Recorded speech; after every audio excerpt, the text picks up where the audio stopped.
Good. How are It's you guys? okay. Now you've got.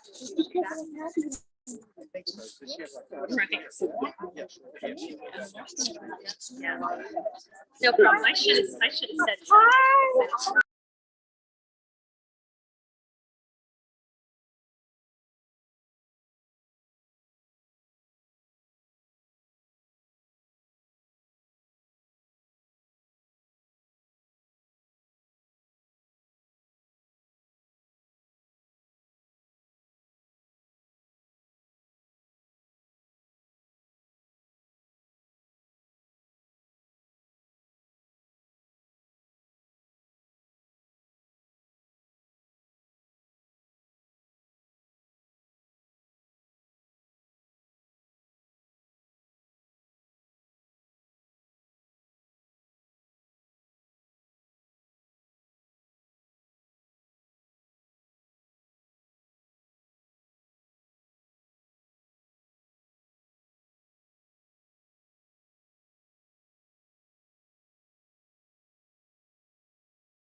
Yeah. They're going to bring more. Are they all? Yes, they are. Okay. Well, they weren't exactly prepared. So, Shelly. Now it's Heidi. Heidi. We're all on the same page. Let me see if I can go over here and see. Everybody gets so busy in their lives. So.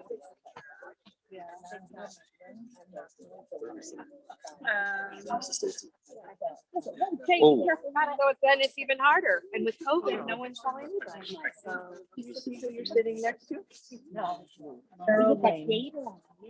Oh, really? My father-in-law. Oh my gosh. How are you? We're being directed. Yeah.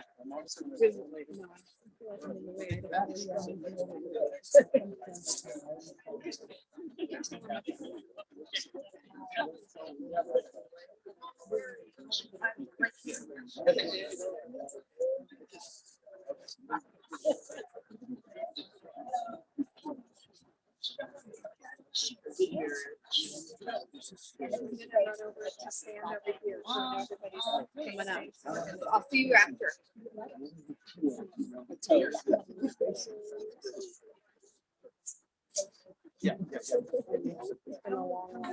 Yeah, let's go back.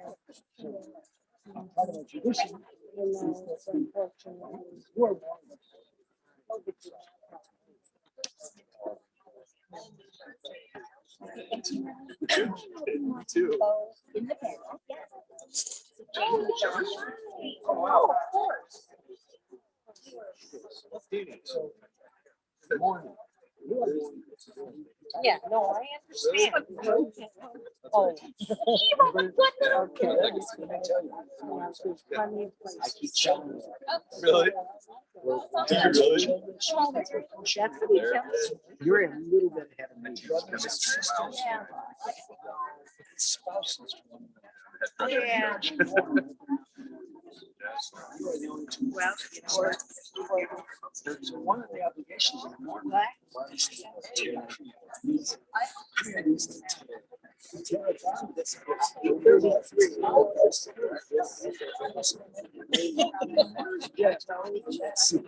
It's okay. Yes, it's harder. Josh, Jane.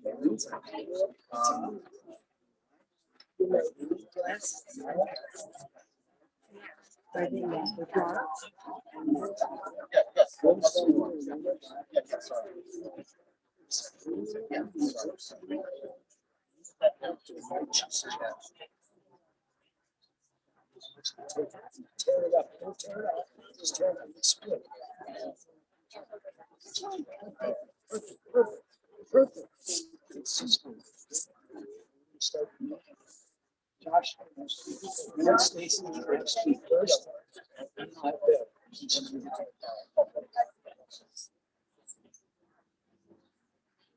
We just moved everybody away. So I don't know if I'm. Let's sit right behind you. This is fine. I'm not going to fit that little thing yet.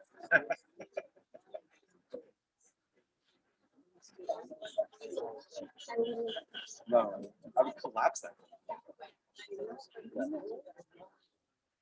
What do you think of that? I got bad. The whole thing, if I can get on the back of the truck. Right. Okay. So we'll start making our way to the first. Let's walk around this way to the muddy over there. Watch it. You stay here. You stay here. You want to leave your first? Ladies and gentlemen, we are on service time. If I can remind you to please turn off your cell phones for the service.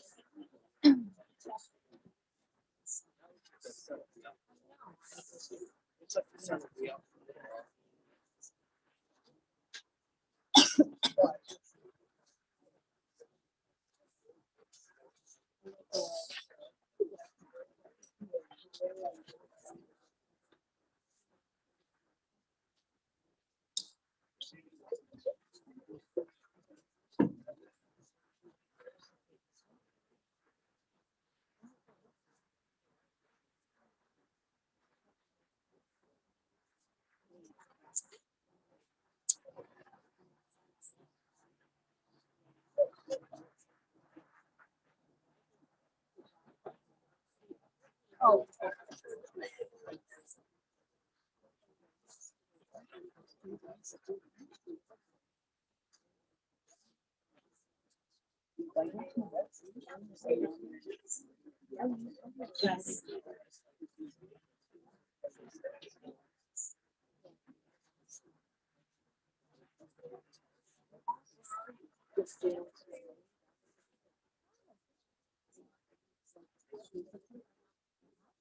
Yeah. And I have a line.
Oh, she wants to be in the middle. Okay.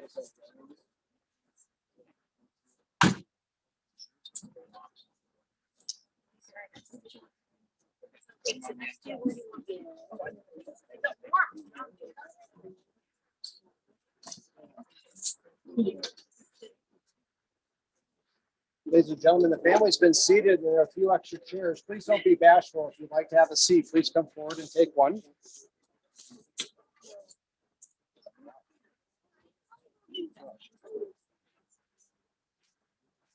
No, I do want to say before we start, I do want to say that yesterday when I met with the family, they wanted to know why we couldn't have more seats, which means please take the seats that are available. Please. Otherwise, they're going to feel terrible if anybody stands and there's still seats available. I know it's true. Nobody wants to be considered an older person. Well, I'll tell you what, I'll take one of the chairs.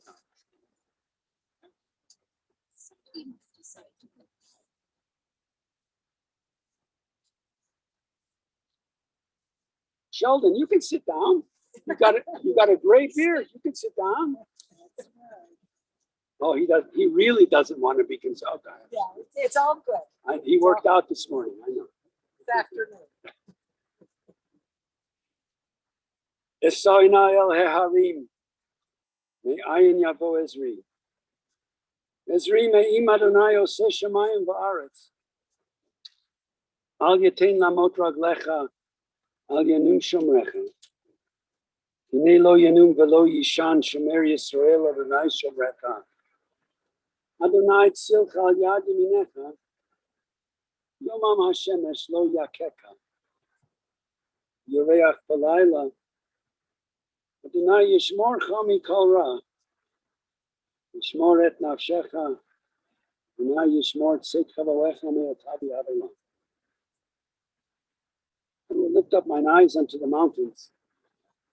What is the source of my help? My help comes from the Lord, maker of heaven and earth. God will not let your foot give way. The protector will not slumber. Behold, the guardian of Israel neither slumbers nor sleeps. God is your guardian.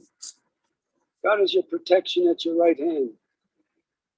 The sun will not strike you by day, nor the moon by night. The Lord will keep you from all evil. He will keep your soul. The Lord will guard you going out and you coming in. This time forth, forevermore. Elohim v'Elohim, our God and God of all generations. Thou governest all things with infinite wisdom and mercy, and thou guidest the destinies of all of humankind. As a parent have you loved us, showered your blessings upon us. Therefore we shall not murmur even when sorrow befalls us. But with humility and faltering trust, we shall accept your decrees. In joy and in sorrow alike we praise your goodness and acknowledge your justice. We remember that we are but strangers upon earth. Like a shadow our life flees away.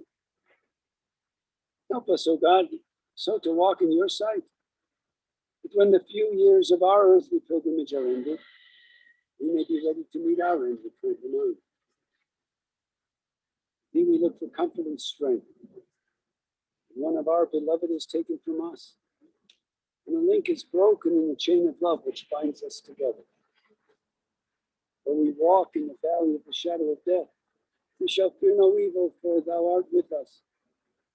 Praise the eternal God, God in all your dispensations. Sanctified be thy name, Lord, forevermore. So together. This time I'd like to call upon two of Florence's grandchildren, Stacy and Josh, to share some thoughts about their grandmother.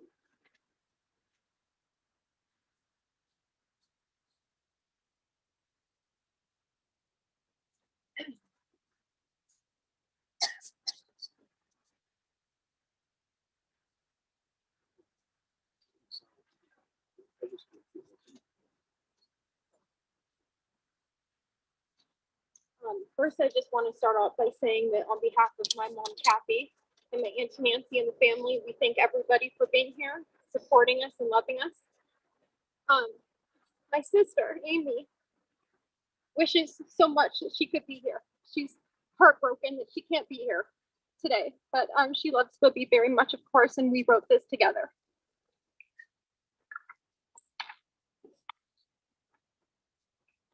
Bobby was and is the best. She is so special, truly one of a kind. She loved Judaism and she loved God. She was sweet, kind, loving, strong-willed, stubborn, brave, honest, and she spoke up for herself and for those she loved. She loved her family more than anything in the world, and we love her just as much. She was incredibly optimistic, no matter what life threw at her or us, but we always had a positive outlook and was able to see the best in every situation. Her outlook on life gives us strength, hope, and faith as we walk through our own lives. We have always looked up to Booby and have always been in awe of her incredible strength and resilience. She was one tough cookie. Booby had the absolute best sense of humor. She was so fun. We could joke with her about anything and everything. She loved to laugh and she never took herself too seriously. She had the gift of gab and loved nothing more than kibitzing. She would kibitz anyone and she loved it. And that was Booby. Easy to talk to, warm and inclusive, always smiling with her hair curled and her lipstick on. And she had such charisma. Her energy and smile drew people in and made them feel at ease. She was a wonderful friend and confidant to so many people. All of mine and Amy's friends called her Booby. They never called her Florence. They would consistently and constantly tell us how cool and funny she was. And when I told my friends about her passing, each of them said she was a fabulous lady. She was the best human. I'm so lucky we were able to know her. Booby was trustworthy. Amy and I could tell her anything. She was always there to listen to us, always. And Amy and I could always be ourselves around her. We could be silly, we could just do anything. Tell her anything, she never judged us. She just always loved us. Booby had a very strong presence in our lives from the time we were born until forever. Our earliest memories are of Booby and Papa and the time that we spent at their house. Us three cousins, me, Amy, and Josh, had the best time there. On Friday night, she would cook us the most delicious dinners, and we would sit around and laugh and play cards, or everyone's favorite, beauty shop, where we would rub Booby's arms and brush her hair. I always remember that I would pretend to fall asleep on the couch after these dinners so that I would hope my parents would leave me there. I loved sleeping at their house. I loved it. Her home was like my second home, and Booby was one of my best friends and a second mom. That's how close we were. I loved the sound of Booby's voice. She always made us feel loved, seen, heard, and understood. And she told us how much she loved us all the time. Amy wants me to tell you that she will never forget the sound of her voice calling her baby doll, doll baby, and Mamala. She never missed a birthday, an anniversary, a holiday, or acknowledging any of our achievements. Booby always called us to check in daily.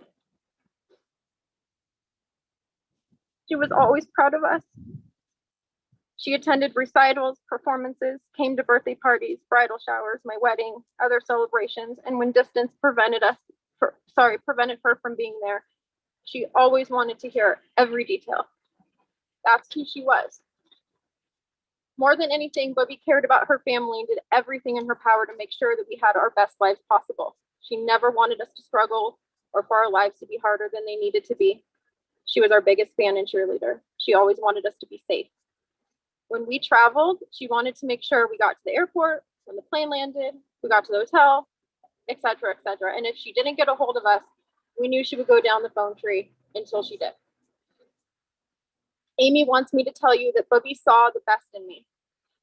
Amy said she saw the best in her. Even in those times, I didn't see it in myself. And that is always something that Amy will appreciate and it's special to her and she'll never forget. She loved her grandchildren, her children, and my son, Easton. She told us how proud of Easton she was. They loved to FaceTime. She called Easton her cockatoo. And he loved and does love Great Booby. He actually just asked this morning if he could FaceTime her. He wanted to see her. And he doesn't even know anything that's going on. He got her best traits, her feistiness, and ability to stand up for himself while still having the kindest heart.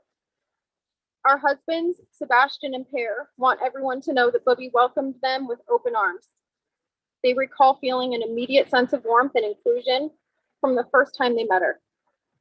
They thought she was the coolest, sweetest, and funniest woman, and they're so grateful that they were able to have time with her. She wanted us to enjoy life. That was her biggest thing. Be happy, enjoy life, be good to ourselves. and be safe and be there for each other. She led by example.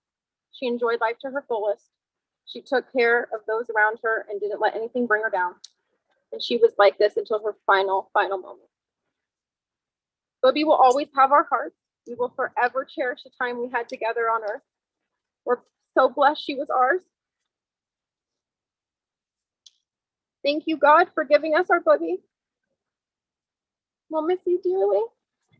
Thank you, Bubby, for helping us to be who we are today. Thank you for being you. We will continue to make you proud. We will be good to each other, and we will be okay. And we will talk to you all the time. We know you are with God, Papa, your siblings, your family, and your friends, playing golf, cooking, looking your very best, and shining down on us. We love you, Bubby. In the words of Bubby, stay safe and be good to yourself.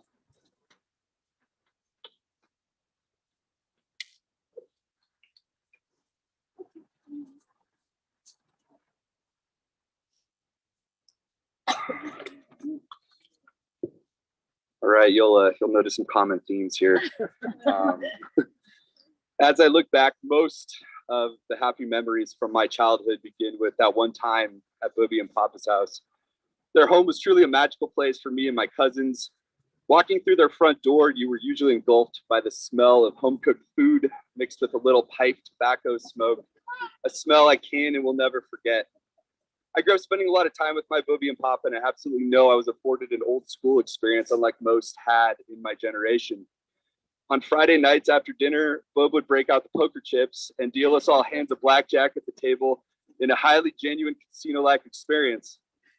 I guarantee you, I was the only fifth grader who knew to never split fives and to always double down if the dealer showed 9 or less, as well as the nuances of single versus multiple deck blackjack in the Las Vegas Hilton casinos. As Stacy, Amy, and I grew older, Bubby and Papa let us have liquor from the cabinet and even smoked the occasional cigarette under their watch. She justified gambling to our parents as practicing math and that if we were going to drink, it'd be better to do it at Bubby's house. In truth, through these experiences, she was preparing us for the realities of the world outside of her home. We all know that Bubby loved to eat and could demolish a Las Vegas buffet like a champion. Yet somehow she always managed to stay in the best shape out of all of us.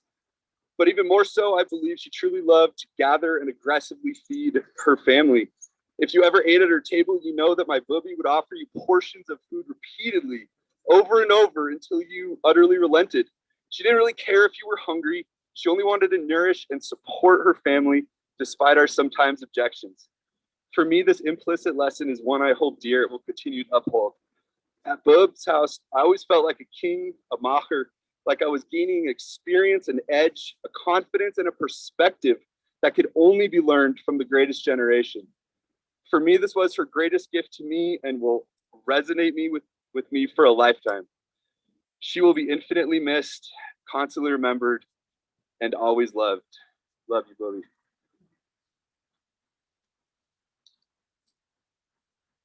Now I'd like to call upon Bev Rich, cousin, to share some words on behalf of the family.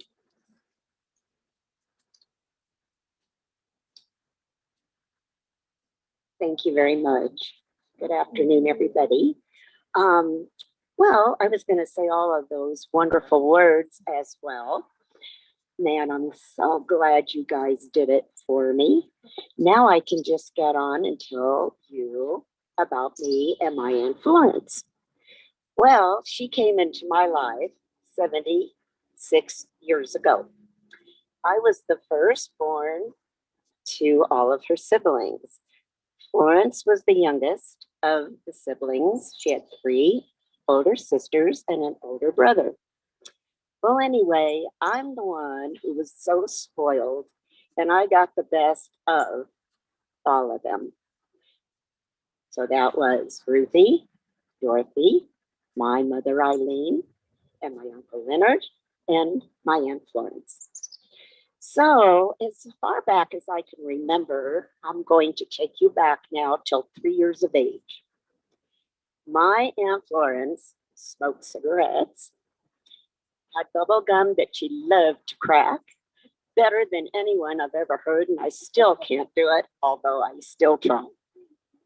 She also had a great big pink comb, a couple of teeth missing, and constantly combing that hair. Anyway, she also had what you call a beaded belt. It was sort of like an Indian beaded belt that she wore with her jeans. At any rate, she lived with my parents for a while and considered my mother a surrogate mother. And when she lived with us, she was a teenager to her early 20s. And she taught me how to tell time. And she would be sleeping, and when the alarm went off, she taught me that I had to wait till the big arm got to the 3. That meant it went off at 8 o'clock, but at 8:15, I was to make sure she was out of that bed. And we did this for probably 2 or 3 years. Anyway, to move you right along, they took me shopping, grocery shopping, clothes shopping, taught me lots of wonderful words. And some of those are still lingering, and I use them pretty often. At any rate, I talked early. I guess I must have thrilled them because they could get me to say anything they wanted me to say, which I did. Anyway, I'm not going to tell you any of the words today. But you know that. That's right. One of the ones I am going to tell you what I found funny. They taught me, "God damn it." Well, to me, it was got, G-O-T, D-A-M-E-T, or I-T. And I kept asking my mother, where is this damn it thing? Find me a damn it thing, because she says I've got to get this. Well, that's how it sounded to me. It sounded like, God damn it, but it was more spread out. Anyway, one of the words that Florence and I ended up saying as she got more ill this last couple of months was ahalachka. I don't know if anyone ever heard that one, but that's what we say when anything goes bad, wrong, something that is not necessary. It's ahalachka. So that takes care of the sound of really bad words. Okay. I was the firstborn, as I said, so I loved all my cousins, and here today are first cousins, second cousins, and third cousins, and I played with them all, and my mother had them all in their homes, and you could raid her house, and you could go in her refrigerator, and you could do this all hours of the night if you slept over, and we just had a ball. Now back to Auntie Florence. We did hair, we did nails, we rubbed arms, we talked on the phone for hours, and one conversation a day was never enough. It was usually 3 or 4, and we just had a run on. Later on in life, it just was the same way. And in these last 2 months, instead of 3 or 4 times a day, it was more like 6 to 10. But we made sure we got it all in and said everything that we had on our mind, good, bad, and indifferent. But these kids, her grandchildren, really said it all. She was a fun-loving, lighthearted, just an incredible person, and made everything easy breezy. And that's how she was with me. And we always would answer the phone by saying some very sweet words to each other before we would begin our conversation. So at any rate, I just want to tell you how very grateful I am that she was in my life for this long. And I know that her grandchildren and her children had to have had the same feeling I did, because she was so gracious, sweet, and loving. And that's how we will all remember her. And thank you all for being here. Thank you, Beth. There are perhaps no words that are used more often in a moment like this. in the words of the 23rd Psalm. And it's obvious why that is true, and it's true because it says, yea, though I walk through the valley of the shadow of death. But I always want people to understand that when King David wrote this psalm, he had something else in mind. And he really had you as mourners in mind. And what he was trying to say to you was, walk through the valley of the shadow of death. Don't get stuck in the middle of it. It's so easy for us to focus on death and the loss of a loved one rather than what we really should focus on. And that is, yes, we have to mourn, and we have to do that. We have to share our tears, but we have to walk through that valley. So I'm going to read the psalm in Hebrew and say it in English. If you want to say it with me in English, that would be great. Adonai roi lo echsor, v'no teshe yarbitzeni al mei menuchochin alein. Nafshi shaved yancheni v'maglei tzedek l'man shemo. Gam ki elech b'geit samavet, lo yirara ki ata imadi. Shiftecha mishatecha hema yenachanu. Ta'aroch lefanai shochem neged sororai. Shanta v'shemen v'shikosi v'vaya. Ach tov v'chesed. Yudefuni kol yemei chayai. V'shavti b'veit Adonai. V'orech yamim. The Lord is my shepherd, I shall not want. He maketh me to lie down in green pastures. He leadeth me beside the still waters. He restoreth my soul. He guideth me in straight paths for his name's sake. Yea, though I walk through the valley of the shadow of death, I will fear no evil, for thou art with me. Thy rod and thy staff, they comfort me. Thou preparest a table before me in the presence of mine enemies. Thou hast anointed my head with oil, my cup runneth over. Surely goodness and mercy shall follow me all the days of my life, and I shall dwell in the house of the Lord forever. Beloved family, dear friends, I hope you will permit me just a few moments to add to these very beautiful words that have been shared by grandchildren and Bev, the niece. All of the words are true. I just have to say to you that my wife said, just make sure the family knows she had the best smile. The best smile. And that was true because she was always smiling. She didn't always feel that way, but she was always smiling. This is, of course, for all of you as family, a very bittersweet time. Bitter because she's gone. 90 plus years, it's not easy. But on the other hand, there is some sweetness because she was in charge at the end of her life.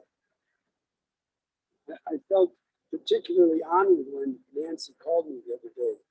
Now, I don't know if this was true or this is just Nancy's way of calling me. She said, my mom is dying. And she said, the last words she said to us is, get Rabbi Foster to do my funeral. Now, I don't think those were the last words. Okay, but she was close to the end. The point was, she lived to the end of her life. And she was in charge to the end of her life. It's a very, very important memory, I hope, for all of you. But death has come as a friend to her. She knew that this was a difficult time. And she did not want to have to suffer any longer. And so her decision was no more treatments, no respirators, no artificial ways of keeping my heart going. Let me go. And with grace, she died. The timing for all of us is difficult. COVID has made these days very, very hard. But we are here, a little larger crowd than we would have had a month ago, but not as large a group as if we were able to meet together, sitting down, except for you are standing up. And you're all, I know you're all going like this now. I've done this many times. I know what you're thinking today. She would have wanted something a little more gracious, a little bigger, a little more filled with her sense of humor and the way in which she tried to live in her highest moments. But this is the way it is, and COVID has made things very difficult for all of us. First, I want to share with you as family, not just the two of you, but greater family. And I say this all the time because I believe it. You have 4 tasks in front of you, not just to get through today. First task is to grieve. Kathy, when I saw you earlier and you were having a difficult time stopping your crying, I said to you, and I believe this, it's okay. Strength is about tears as well. It's not about not shedding those tears. So you have to grieve, each of you in your own way. Because in so many ways, each of you has lost something else, something different. Second thing, and I believe this with all my heart and soul, we have to wonder at the mystery of death and the miracle of birth. They're both with us right now. You and I, dear friends, do not know what will happen to us when we're gone. We have faith. Some that there will be a life beyond this world, some that there is no life beyond this. It doesn't matter. They're all important. I remember one of my professors in rabbinical school saying, all religions, and I believe this is true, all religions are a response to the fact we're all going to die. And they all respond differently and with different gradations. Which one is right and which one is wrong? They're all okay. Depends on what you and I as individuals believe. You have to follow that belief about the wonder of death. Third task is to remember who she was. These beautiful memories shared today are part of what we call to mind.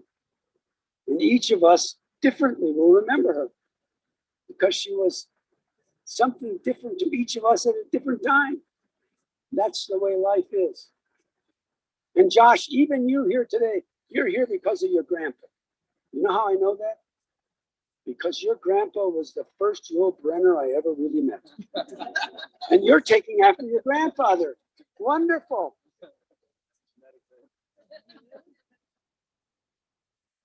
And the last part of what your tasks are is to emulate who she was in her highest moments of living. Pass it on. Pass it on to the next generation so that they will understand and that they will learn who she was and pass on her essence to the next generation. I want to talk with you just briefly about what I think about this moment. And it's not just this moment about laying a good friend and a mother and a grandmother and a great-grandmother to rest. I don't mean just that. We're living in a time that is very reminiscent of what she and her parents and her grandparents understood. They went through in the early 1900s what many thousands and millions of people are going through, not last week, but today. This is no different. Florence was a first-generation American Jew, which meant that her parents came from Eastern Europe. They didn't just come here because they said, oh, the streets are paved with gold. That is not true. They came here no differently than those who are getting on trains and trying to go to the West are doing today in Kiev. They came here to find safety. They came here to get away from Tsarist Russia and Stalin. They came here to find peace. They came here to escape anti-Semitism. That's what they came here for. And when they left, they went to the cemeteries in their hometowns, wherever they were, to say goodbye to their families. And they came here. And they bequeathed to their children, to Florence, their sisters and brother, to that generation. I'm a part of that generation as well. My parents were all first generation American-born Jews. When their parents came here to find freedom, they said to their children, secure that freedom for the next generation. And that meant a lot of things. It wasn't just financial security, but that was a part of it. And as we think back about our parents who were first generation, trying to make it in America and secure that freedom, for us, we know that it was a struggle. It wasn't always easy. And because it wasn't always easy, they struggled with each other from time to time. That's the way it was. Your parents, what did they bequeath to you? They passed down to you the idea of continuity. Make sure you don't forget, and that your children, Josh and Stacy and Amy, and everybody who comes next generation, don't forget about my grandparents who came here, my parents who came here. That's what we can do for this generation that is fleeing the newest Tsarist Russia. That's what this is. It's not over in Ukraine. As a matter of fact, it's probably just beginning. But for us, we have to connect ourselves with the people of Ukraine and the people who have been a part of those countries that left the Soviet Union, who don't want to go back there. That's what our grandparents did, and our parents did, and our great-grandparents. That's why they came here. We cannot forget that. We have to help them understand the next generation. So as you remember her, I don't want you just to remember the things that she did. She did many things. I want you to remember who she was. Because the truth is that when we remember our loved ones, we understand why they did what they did, because of the kinds of people that they were. Send that message of who she was to the next generation. Send that message about devotion to family, about feeding a family, the greatest joy of any Jewish mother. Whether you liked her food or didn't like her food, eat. You like the smells, eat. She liked the competition. And she was competitive with your dad. I don't know whether she was a better golfer. I really don't know. But I would venture to say her short game was better than his. He could probably hit it longer, but she knew where those putts were going to go.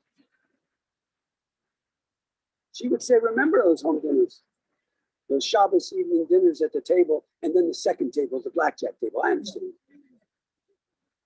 Be present. That's what we're about, to be present to one another. As she was, be a friend. And she was a friend to so many. Be open. And she was open. Be hospitable. You know, I remember when she was at Mountain Shadows. And she was still there. And Sue Reimer was the head of the pack, right? Not really. Florence was head of the pack, and she sat in that lounge area. I can't tell you the number of times I was there. She was always in the lounge. And I would say to myself, I'm in trouble now. I didn't come to see her. I came to see somebody else. But now she's going to tell so-and-so that I was here. So I know that I would go to Mountain Shadows to see one person who I needed to see. And I'd wind up spending an hour and a half there because Florence was sitting there. It's not a mistake that Larry and Florence chose these spots right next to the road. So that when people drive by, you wave at her, she's waving back at you. So my mother-in-law is right over there right on the same edge. Okay? So I know what that's about. She was a very feisty person. She did speak her mind. But she was up to date about everything And if she really had the strength, she probably would give you advice about what's going on down the road. She had a great sense of humor. She had a love for Israel. You told me yesterday she had a great love for Israel. She only visited there once, I think. But intellectually, she was a Zionist. And that's what's so important. She cared. She cared about what would happen to them. She was a loving partner to Larry all those years that they were together. Did they fight? Of course they fought. Anybody who says after 55, 50 years that they didn't fight, I don't believe them. I've been doing this too long. I've been married too long. I know that's not true. Did they have their feistiness with each other? Of course they did. But they were loving to each other. And she cared for him and he for her. And so those are the things that you need to remember. So for you as her grandchildren, keep her alive. Transmit that to the next generation because they will appreciate it, even though all they'll have is the pictures and the words and the stories. To you, her children, and to you, Ed, whom she embraced when you came into the family. May you find real strength and courage in days to come. I hope these words will be helpful to you. Poet wrote, when you remember me, it means that you have carried something of who I am with you. That I have left some mark of who I am on who you are. It means you can summon me back to your mind even when I'm gone. You can still see my face and hear my voice and speak to me in your heart. For as long as you remember me, I am never really gone. I believe that's what this day is about. It's about remembering. It's about giving her that sense of immortality. That is our task to do in these days to come.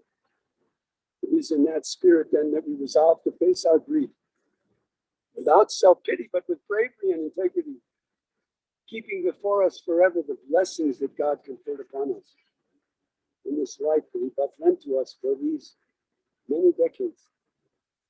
And in a world where our most precious goods are perishable, let us resolve to honor our beloved dead by being so good to the living, so kindly, so understanding, so forgiving, so transcendent of pettiness, that in our love for her we shall hearken to those who remain, who need us in our strength.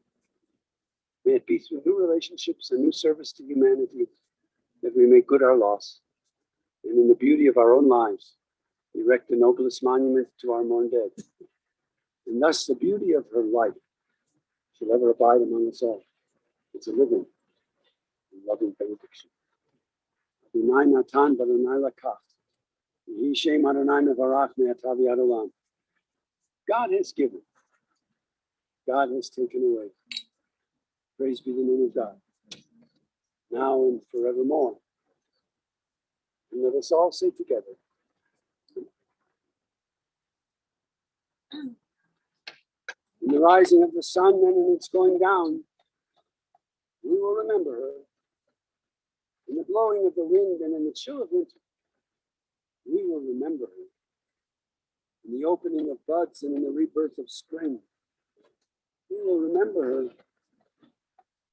In the rustling of leaves and in the beauty of autumn, we will remember her. In the blueness of the sky and in the heat of the summer, we will remember her.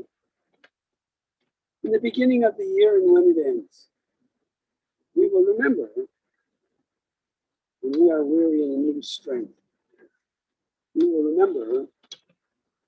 When we are lost and sick at heart, we will remember her. When we have joys we yearn to share, we will remember her. When we have decisions that are difficult to make, we will remember her. When we have achievements based on hers, we will remember her. So long as we live, she too shall live. She now is a part of us, and we will remember her. Baruch atah Adonai Eloheinu melech haolam, asher yatzar etchem b'tzamo v'zan shel etchem b'tuvo, v'imit etchem b'din v'netah b'tochechem l'chei olam. Baruch atah Adonai Dayan ha'amen. We praise you, O Lord our God, ruler of the universe, who forms us in the divine image, who nourishes and sustains us in your goodness, causing all of us to die. plan for the eternal life within us. Praise you, O God, the judge of truth. אתה גיבור לעולם אדוני רב והושיע, מכלכל חיים בחסד, מחיי הכל ברחמים רבים. סומך נופלים ברופא חולים ומתיר אסורים. Eternal is your might, O God, all life is your gift.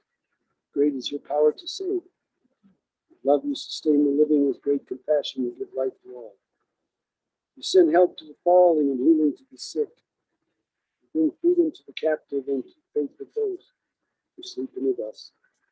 We praise you, O God, who plants eternal life within us.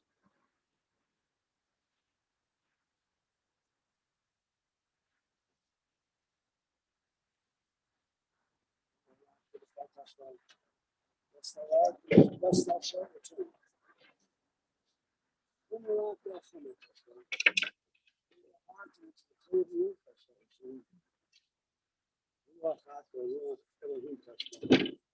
Spirit of God, for the Spirit of God within your soul this day.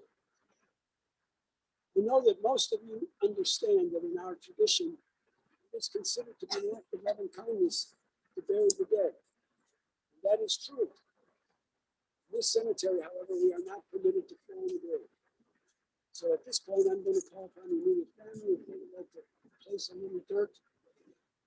It's great to step forward at this time.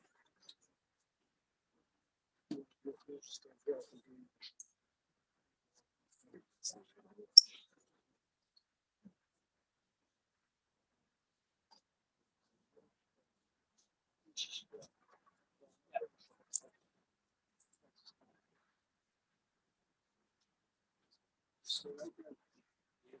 Stay right there.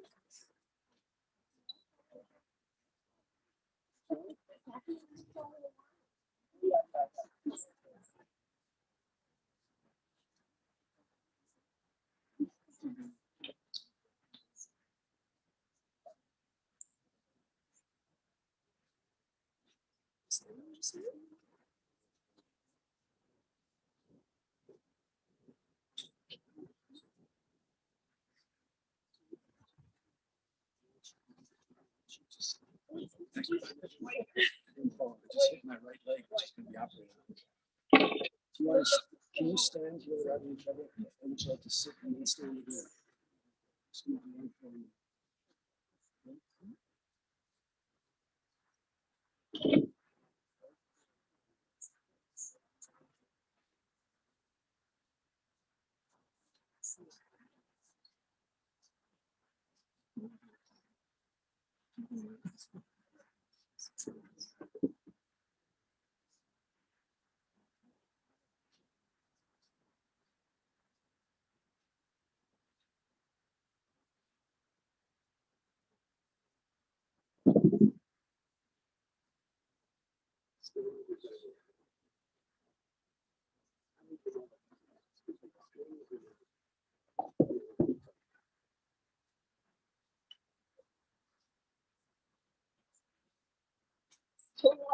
The dust returns to the earth as it was. The spirit returns to God who gave it. It is only in the house of the spirit which we have laid within the bosom of the earth. But the spirit itself cannot die. For here too our dear ones continue in the loving remembrance of those to whom they were precious. Through the mercy of God, the soul of our beloved Florence, Sloane. Grant her with everlasting peace which you have prepared for us in the world to come. Though no human eye has seen nor ear has heard, mind has compassed it. Still it is our sure inheritance and our everlasting portion, now and forevermore. I would ask you, our dear family and friends, that we might recite together the words that have been hallowed by centuries of faith, the words that have been glorified in our traditional words of the Kaddish prayer. Yitkada, Yitkadash Shnei Rabbah, V'alma Divrach Yerutei, V'amlich Malchutei, Chayechon V'yomechon, V'chaye B'chol Beitz Yisrael, B'agala U'bizman Karim, V'yimaru Amen. Yehi Shemei Rabbah V'rach, Le'olam U'le'olmei Olmaya. Yitbarach V'yishtabach, Yekar, Yetaman, Yetase, Yetagar, Yetalev, Yetalal, Shemay, the Kutsha, Richu, Leila min kol Birchata, Vishirata, Tushpachata, Venechimata, Ami Rangi Alma, Yahei Shalom Araba, Kim Shemaya Kachayim, Aleinu v'al kol Yisrael, Yimru Amen, Yosef Shalom ben Rama, Ya'aseh Shalom, Aleinu v'al kol Yisrael, Yel Malei Rachamim Shochim Damamim, Amitzim Menucha Nechonu Tachat Kedoshim Tahorim, Zohar Harakim Asilim, Mishnat, Chaya Fegel, Bat Rushim, Shechalachal Olamah, Ala Rachamim, Yasti Leha B'Seita K'Nafav Yalamin, Hayitzvor B'Tzvor Chaim V'Nishmata, Adonai Hu Nechalata V'Tanuach B'Shalom, Al Mishkavav V'Nomar Amen. God full of compassion, eternal spirit of the universe, grant perfect rest in your sheltering presence. Florence Sloane, who has entered into eternity. O God of mercy, let her find refuge in your eternal presence. Let her soul be bound up in the bond of eternal life. Be thou her possession. Peace. The part of whom we now remember has been called into the peace of life eternal. She shall still live on earth in the acts of goodness she has performed, in the hearts of those who have cherished her. Pray that the beauty of her life, never abide in our souls, living, loving benediction. Dear friends, the family has asked us to announce they will observe a period of mourning this afternoon, immediately following the services, and they will be at. They will be at the Hilltop Reserve. You all know, we've all been watching it grow. On the corner of Holly and Leedsdale. They'll be there from after the service till about 6 o'clock. Your visits to the family there would be greatly appreciated. I'm sorry? The garage is open. Kathy is just like her mother. She's giving instructions, even at the garage is open.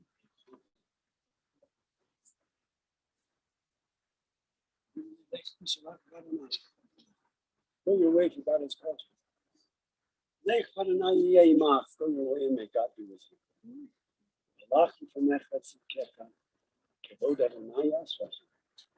Your righteousness go before you. Glory of God receive you. Let's all sing together. Ladies and gentlemen, that does include our service of blood directions to the Hilltop Reserve. I have these here, and it also does say that parking is available in the garage. Which is the thing when I said to you, I was told by Kathy. I was told by Susie. Oops, sorry.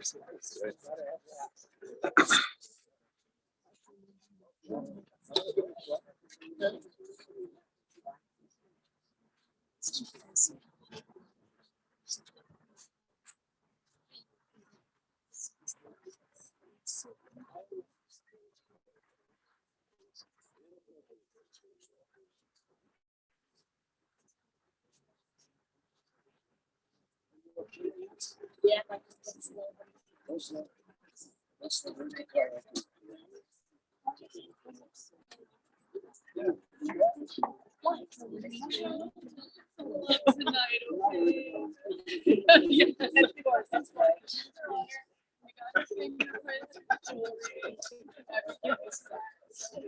With my granddad.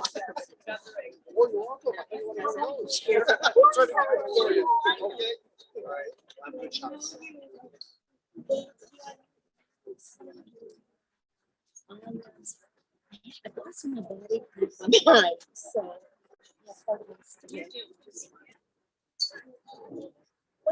Once I get on the shots, oh, yes.